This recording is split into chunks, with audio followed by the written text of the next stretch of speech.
Welcome to Dog Training Bytes. The show where canine professionals share their key takeaways, big aha moments, and hardest lessons learned from working with dogs. I'm Mattison, certified dog trainer and behavior consultant, and dogs are my life. Every day I get to coach guardians and other trainers into a deeper understanding of canine behavior. But let's face it, sometimes dog training really bites. And that's okay, because when it does, we learn a lot. This podcast is all about sharing the lessons learned from experience, because the stories of when it got tough or when we made a mistake, that's when we learn the lessons worth learning. And it's time we share those with the world. I'll be talking to dog trainers and other pet professionals about times that working with dogs, well, bit. Not literally. Maybe literally. What's most important here on this show, what did they walk away with? What did they learn? How did it shape their approach today? Welcome to Dog Training Bytes, the show where pet professionals share personal lessons that you won't find in any textbook. Today I have someone who I just recently connected with over Instagram, Bryndon Golya. Bryndon established his business, OC Canine Coaching, that's Canine, in 2010. He is a certified dog behavior consultant with the IAABC with over 15 years experience as a professional dog trainer. Bryndon is located in Costa Mesa, California, and he works to help dogs fit into the human world with a holistic approach and rewards-based training. He specializes in tackling difficult cases like aggression and behaviors driven by fear and anxiety with a compassionate approach. Hi, Bryndon. Thank you so much for agreeing to come on. Hi, thank you for having me. I'm really excited to be here. Yeah, like I said, I just discovered your page a couple of months ago, and I just thought your content was a breath of fresh air for me. The way that Oh, you approach things, leading with mhm. kindness, but also delivering what I think are very reasonable and realistic solutions, sustainable solutions to help people with their dogs. Like I said, just That absolute breath of fresh air. that is a breath of fresh air for me to hear. It's exactly what I was hoping to convey. Nailed it. It's not always easy to know what the world is thinking when they're looking at your Instagram page. There's not a whole lot of feedback people give all the time. A little heart isn't exactly a whole lot of information. Yeah. But it's nice to hear that I talked to enough people that are saying, "Hey, look, I like the content you're putting out." It's a big change to what I did 2 years ago or even a year ago. I just started really trying to reshape what I put out there the past year and a half. And so far, I think it's done pretty well. So What has yeah. been the biggest shift there in what you're putting out? I didn't. I took a lesson in social media actually. There's times where my business ebbs and flows, even still, and sometimes I can't get a break. But there's sometimes, and this happened about a year and a half ago for some reason. I don't know why, and I think it happened to a lot of dog trainers. What I heard is that there's just this downturn of we weren't sure what. I'm sure it's not consistent with everybody, but business just slowed down for some reason without any reason that I could put, and I didn't figure it out, and it came back. But in that time, I figured I need to figure out something to do that's constructive, that's new, that's interesting, that I wanted to do for a long time. So I'm like, all right, I'm not really a big social media person myself, but I want to learn how to put something together that is what I've been seeing that gets my attention. Yeah. I want attention. And I thought I had some information I could share with people that would be really helpful. And I needed to figure out a way to do it, one, for that reason, and also just figure out how to work the algorithms or just to see if I can Yeah. figure out how to make this worth my investment in time. It did take money. I spent a couple of lessons learning from somebody who gave me some best practices. I tried a lot of stuff and it didn't work. I spent some money on some software. I bought some video equipment, some audio equipment, some lighting. I thought it was all great investment. I don't regret any of it. So it led to the ability to make things easier, faster, to look better. It increased people's responsiveness to me, which positively reinforced my efforts. So Yeah. We need it too. it made a difference. So I got enough of a response to keep pushing and going, and then I just started to want to do this more. And I honestly, I was addicted to making videos and stuff. I started to love to do it, except for the tediousness of all the editing and so forth, which still drives me nuts. Yeah. Um, I think I've slowed down a little bit. Obviously, the business comes back, and for several months, I just don't have time to post on there. And sometimes I need a break. I don't want to. I don't want to be asking for It's attention or trying. exhausting. It's Yeah, exhausting. It's very not a draining. yeah. It's not a world I really wanted to. I'm not really into it myself. I don't communicate a lot on social media. Yeah, It is just to kind same. of find I'm what's not new really a out there. consumer of content, So Right. I it's, don't do it the way yeah. most people do. Yeah. I've had to learn what people like to watch. Like, I definitely don't have this. Believe it or not, I don't watch as much dog stuff as a dog person would watch. I love dogs every second, and I'm always into it. But I have a lot of other interests, and I got to Yeah. figure out what people are watching. They're not watching 2-minute videos. They're watching 15-second videos apparently, Yeah. which is Ain't really that the hard to truth? squeeze out any instruction that's or anything useful that isn't just excited to where you're getting your attention or getting you to share it with somebody. I don't want the attention that way. I want to be somebody who can help people. So Yeah. the videos I put together, and it's pretty much just Instagram because I can only learn one platform at a time or deal with it, Yep. is to try to show people what it looks like, you're saying, to fix complex problems that we think are complex in ways that we might have thought of using behavioral psychology and working with what's in front of us and realizing that we don't have to be in control or in charge all the time, and that we give our dogs some grace and think about where they come from and what's causing these problems, and trying to get to the root of it in a way that evokes some compassion for our pets and isn't too complicated. I found that I can make things really complicated with everything that I know walking to somebody's house or talking on the computer or phone. And so learning how to make it simple, slower has been a challenge for me. And Yeah. I think that's part of where I'm going, is to try to make this bite-sized to where there's something you can grasp, something actionable. May not solve all your problems, but it's going to be something you can at least try. And I know a lot of my clients just need to try something new,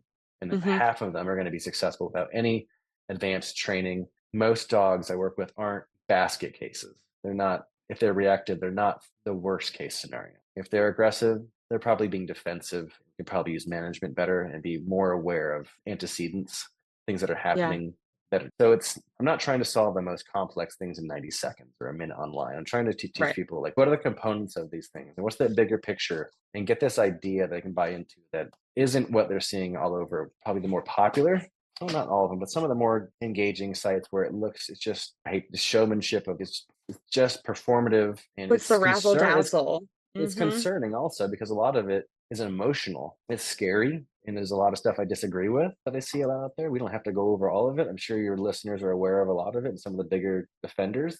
That I'm just trying to carefully explain to people that without judging them, without pooing on their ideas or what they think they've learned. Believe it or not, before I did this, over 15 years ago, I got into this industry because Cesar Millan wrote some books and was on TV. And I didn't know where I was going to be after that. I quickly learned this is where I want to go. It was a lot of show and talk, but as much as I can't stand where he's taken a lot of the viewership and the thought, it did get me started. So Yeah. I wanted a way to change that and take some of the mythology out of it and make it simpler, easier to digest for people. And so that's kind of Yeah. what I the show. think it's working. Like I said, I think that the way that we work sounds pretty aligned. So what you're saying resonates with me. But if that's the case, then the algorithm delivered your content to the right It, person. it did. I'm pleased to hear that. Yeah. So yeah, that's what I do every day. I just try to have conversation with people to get in their world and try to help them problem solve. Yeah, and I could nerd out all day about dog behavior 100 ways over, but I know our Totally. time is limited and I have a couple of questions for you. So my first question is about the personal dog or dogs that you have in your life right now. Good. Your viewers can't see it, but you can see behind me. I can see them. I have all of them right there behind me. My Labrador, who we had for 10 years, we lost a couple years ago suddenly. But currently, I have my Chihuahua up here, Bambi. These girls, this right here, this girl behind me is Chablis, named after, it's a white wine. Most people don't know it unless you're over 40. But I wasn't going to call her Chardonnay. This sounds silly. I happen to have another dog before that named Mozzarella, so she went fine with the cheese and wine combo. Yeah, She is yeah. my favorite. She's sitting right next to me right now, always watching me, always waiting for something fun that I do. Oh, But all my dogs are all small. They're all old-ish. Don't want to say that in front of them, but 14-ish in that realm. Mixes and a Chihuahua, not young, yeah. but you wouldn't know it by meeting her. Every day of Young my at life, heart. I am grateful for these animals. I'm so close to them. And something that just been on my mind lately is you don't know how important your dogs are until after you've lost one. Mm, And I never lost a personal dog that I had raised, taken care of until Kids met my Labrador. And granted, they're actually older than her. And then I'm like, every second matters, every look matters, every yeah, chance I get to be in their lives matters so much more because I can really appreciate how fragile and how quickly things can change. I saw it Yeah. happen. So that's I'm real close to my group of here dogs here. They're a Um, great little th- group. Oh my they're goodness. wonderful. I really have no complaints. They're the best dogs. I'm blessed to have some amazing animals. Chablis goes with me to work half the time to work with dogs that have reactivity issues. She's Mhm. somehow still able to meet the most daunting dogs and just ignores them. She's Yeah. pretty bomb proof in that regard. And she was a rescue at 6 months, and she was full of nerves, and we just stayed close. And she's been the champion. She's Yeah. amazing, the dog. Yeah.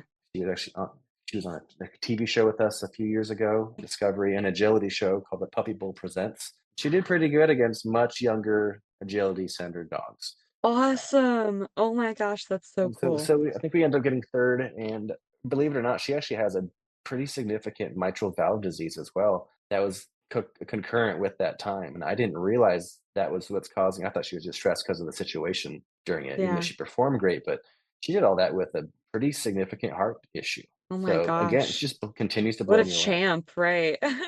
What a champ! Yeah.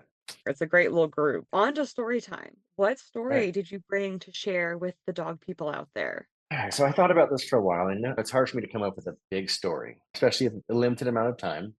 So I've been on Instagram a decent amount lately, and You get more than listening to it. 15 seconds, though. Yeah. You Okay. get more than 15 seconds, so more than Instagram Reel.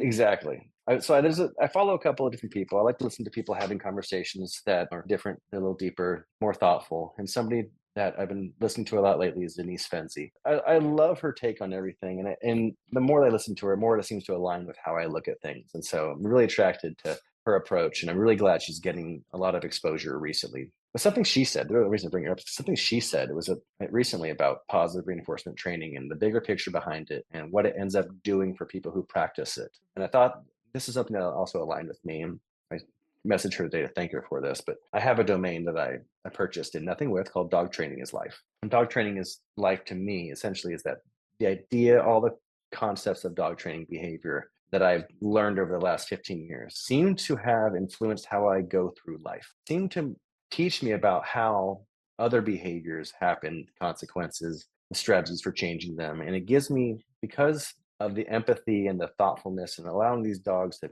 have a choice and be themselves, that overarching feeling infects everything else that we do. So we hopefully become more empathetic in general. We are not so reactive ourselves, less Mhm. judgmental, more thoughtful, and we listen. Those are the things I think I've learned from my experiences in dog training. And foremost, working towards the positive side, always trying to become a little bit more positive, knowing that I came from a kind of as a new trainer, you don't know what to follow. And it's probably more balanced, even though I thought I was positive and I knew I did have all the skills. But after 15 years, realizing we have time for this. And as long as we're making progress every day, we're doing fine. But I've learned that, like Denise was saying, when I see things in my way, when I see problems with people, when I look at problems in my own life, maybe that I take some of the skills I learned from how we change behavior and how we look at other problems, and I apply those. And so I think that's something I'd like to tell other people is that if you stick with it long enough and you really look into things, you're going to generalize what you're doing in your professional world into your personal world. And I hope more common than not for people. I think it takes time to really see that. You have to get into the more complex, I guess, psychology and behavior work. You get the whole picture. You start to understand, oh my goodness, this person's having a hard time. What happened right before this behavior happened, right? Yeah. What's Yeah. what's their endocrine system doing? How is the hormones in their body affecting them 5 minutes before this? Yeah. What's their life like? Where do they come from culturally? Where do they live environmentally? What's their job like? And those are the things I think about, because when I look at a dog, I'm like, goodness, what has he been doing all day? Mhm. What just happened before I walked in? Was he already keyed up? Was he playing? Did he see somebody else in bark? Was this just making it worse? What can I do to diffuse the situation? Maybe I give a compliment to this person. Maybe I don't engage with this person as much as I want to. Maybe I just listen to this person and let them speak their piece and bark at me. Yeah. And maybe I just act differently than the last guy they saw, because the last guy was just typical. And maybe I just need to be a little bit different so I can earn their trust. Maybe I come back and expect change the next time. I don't give them any advice whatsoever if they tell me a story. It's not my place. And maybe the next visit or two, which is it's common in dog training, we don't change a lot every time the first visit, but there's been times where 5, 6, 7, 8, 9 lessons down the road, the dog finally wants me to touch it. Finally Yeah. opens up to me, comes close to me, and believes there's a chance for a relationship. That kind of stuff. That's the kind of stuff. If I'm really being honest, I'm hoping is what happens from thinking this way more and more. I think that is such a tremendous transformation that can happen in anyone out there who's learning to love a complex dog or understand their dog in a new way. I think It's that helped my relationship with my fiance. I just that's understand we're completely different people in a lot of ways and very similar in a lot, and that she has difficulties in some areas I don't, and I need to figure out how to best help her. So it's the patience that comes with it. It's the listening. It's being empathetic and knowing that somebody's struggling, and likewise, we learn to help each other that way. Because I'm no saint completely, and I have my own issues. Believe it or not, I get pretty frustrated really easily, which is something I always remember when I'm working with dogs is how difficult just frustration is. I think that's actually my frustration. focus Mhm. this year is to realize how that Yes. frustration is worse than so many It's other so like aversive to it's so so many aversive. dogs. Yeah, I fully I'd agree. I've I'd rather be punched in the face with some positive punishment than forced to wait in line. right, and some Uh, dogs are similar where frustration is going to be that derailing to the process, and I know people like that just have a very short yeah, fuse when it comes to that. kind of. Yeah, I've been working on it for my whole life.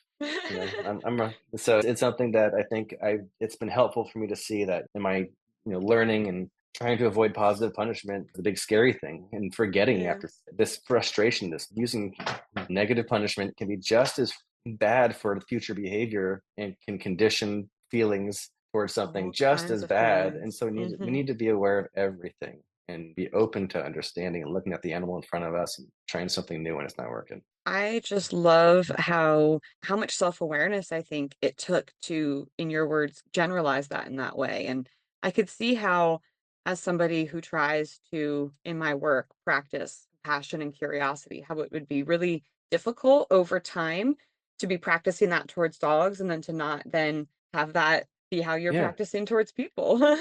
It made total sense, and I wish I was better at it in every situation, but it's the times that I catch myself like, "Oh, what would you do here? You're telling a client, take a step back." If I'm rushed or hurried or late or hungry or thirsty or hot, then obviously those setting events or conditions Mhm. can influence my behavior. And so I just try to have a little bit of awareness of, "Oh, I reacted." Don't be mad at yourself. Take a Yeah. minute and breathe, step back and acknowledge there might have been a reason for it, but you can change. And so it's just little bits of practice, little bits here and there, and become more Zen-like eventually. And we aren't just helping dogs because dogs aren't Goodness, no. living in houses by themselves. Right. Good So we point. actually have to be changing human behavior if we want to change the dog's condition truly, I love that. and their experience. I end up having sidebars and conversations with clients that really go more into what's going on with them, trying to Mhm. explain the bigger picture. And I love the term that not everybody gets it, but the people that are really interested are like, "Oh my God, I didn't even thought of that. That makes Mhm. total sense." And it's just little things that they consider these more in the future. They're going to be more open to understanding their animal again. They won't have to Yeah. just react or, And I think it's yeah, important to find the pieces of it that do make sense to translate over to a human, right?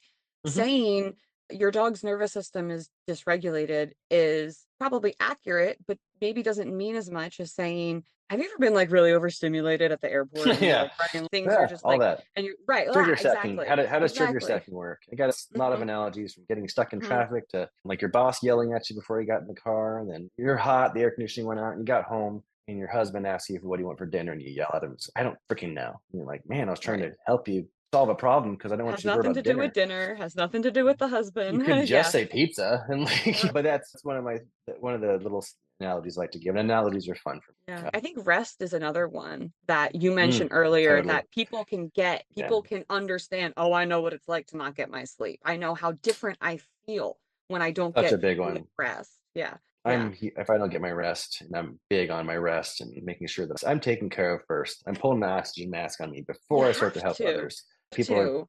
not always aligned with that, but I'm pushing it a lot. Just take a breather, help yourself, sit down. And there's days where I need to lay down on the couch for 10 to 15 minutes in the middle of a day because I just got too much I've been dealing with for so much. I can Yeah, feel that if something happens that is a little averse, I might overreact, Yep. knowing how getting to know yourself. And so I'm like, all right, I'm going to make this better by taking some more oxygen in. I'm going to close my eyes, reduce some sensory input, maybe do some stretching, loosen my body up, and then I'm more resilient. And I can go back to attack what's coming at. Resiliency. That's something that I'm glad that you mentioned because I Mhm. noticed that's something in your profile about raising Yeah. resilient puppies. And I just think what we were talking about, because frustration has been one of my obsessions lately too, Hmm. in that sometimes we need to not put frustration in place. And there are things we can do to alleviate it. And sometimes we Hmm. can't because our world, our modern human world, is super restrictive for dogs all the time. So, Everybody has a how do front we door. build front door and a leash and a At least, window and yeah. a this and a all of it? And it's just Right. modern society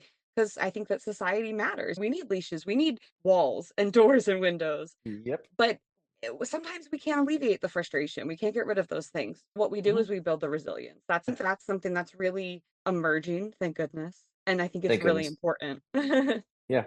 I think getting ahead of problems is one of those things where you can build resilience before you have to encounter issues. It's more tedious, I think, than people mostly want to work with because it's always before problems to some extent. Mhm. You can work with it once you got problems, but it's always harder since you're extinguishing them. But it's not hard. It's just thoughtful. And a lot of things I start with are we're gonna work on just conditioning everything. Mhm. That's first of all, let's not get there with the frustration. So if you're going to put on a harness on your puppy, let's take time. My goodness, I'll do it in 3 or 4 steps if I have to over a couple of days because I know it's going to be the rest of your life thing. And I don't want that to be an issue. Or let's always start with a longer leash if we have the option so that your puppy's not trying to solve this complex problem. It gets more hard and complex with a shorter leash. That's Mhm. where can I move safely without being trapped? So if we Yeah. take that out a little bit, it helps. But yeah, with resiliency, just keeping them moving and thinking and not dwelling on something too much can be helpful. Yeah. There's a lot of other, we could definitely go a deep dive into that. And I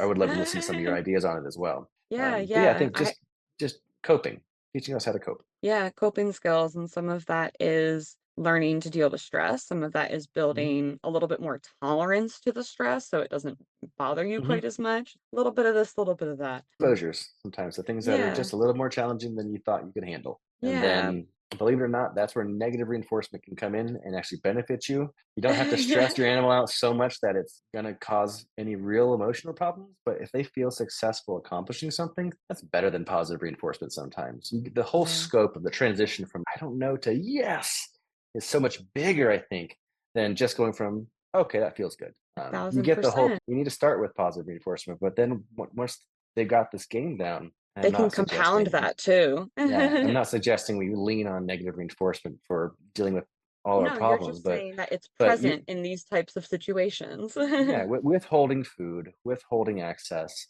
teaching longer focus, those kinds of things aren't easy. And once they get it and they do longer and better, they can feel so much, and then it becomes normal, and then we're resilient. Mhm. Resilient and confident and all the things that Confident. makes it less likely to have stressful events have an impact. Exactly. They last a lot. They just roll off your shoulder for the most part, Mhm. hopefully. Yeah. Like a Mhm. time investment in that kind of training. The heck else are you gonna do with the animal that you love so much? And you're gonna why do we give them such low credit? I watch people. I hate to compare them to children, but we plan and prepare, and we know life's gonna be hard, and not everybody does the best, but I think if we just realize that dogs need us to the same extent, just real fast, mostly. Like Mhm. you don't have to parent for 20 years. You can get that over in two. You just Yeah. have to understand what that's going to look like a little bit better and be proactive and set things up and take time to teach. And I think that's a great recipe for a dog who does well with us forever. Yeah, I totally agree. Is there anything else you'd like the listeners out there to know about you and what you do and how to work with you? I think you covered a lot here. As far as working with me, I do work, in person locally here in Orange County, California, mostly in the Costa Mesa, Huntington, Irvine, Newport area here by the beach. But I also do a fair amount of work online. And for I don't need to necessarily touch your dog. A lot of this is hands off. Yeah. I need to be able to see, like a lot of the coaches online, and just making sure that we have a good history, a lot of good information, and can see what we're working with so I can give advice on what to change. And a lot of stuff can change really quickly if we just stop doing some things that have not been helping, introduce some management, introduce some reinforcement for some other behaviors, and plus time. I think we can get a lot done. If anybody's interested in working with me, feel free to reach out to me. You can message me on Instagram, although I'd say it's much easier to give me a call, shoot me an email. or shoot me a message on text. I actually am pretty available for people. I try to be more available to the public if I can be. And right on my website, you can schedule a 10-minute call with me pretty much as long as my schedule is open. And at OCCanineCoaching.com, there's a schedule here, and there's a 10-minute phone call you can schedule for free, 10 to 15 minutes. And I'm happy to go through what I can do to help you. Perfect. As he said, you can find Bryndon on Instagram at OC Canine Coaching. That's CANINE. And on his website, www.occaninecoaching.com, both of which will be linked in the show notes. Thanks for joining us in the world of Dog Training Bytes, where every challenge brings a lesson worth sinking our teeth into. See you next time. Dog Training Bytes was created, produced, and edited by Mattison Skoog-Simpson. You can connect with me on Instagram at Dog Training Bytes, that's BYTES, and at Freed by Training. For information on today's guest and resources for help with your dog or dog training education, visit www.dogtrainingbytes.stream. Looking for more? Listen to my other show, Unpacked, a clinical dog training podcast co-hosted by Sailor Jerry the Dog Trainer and produced by Straight Up Dog Talk, LLC.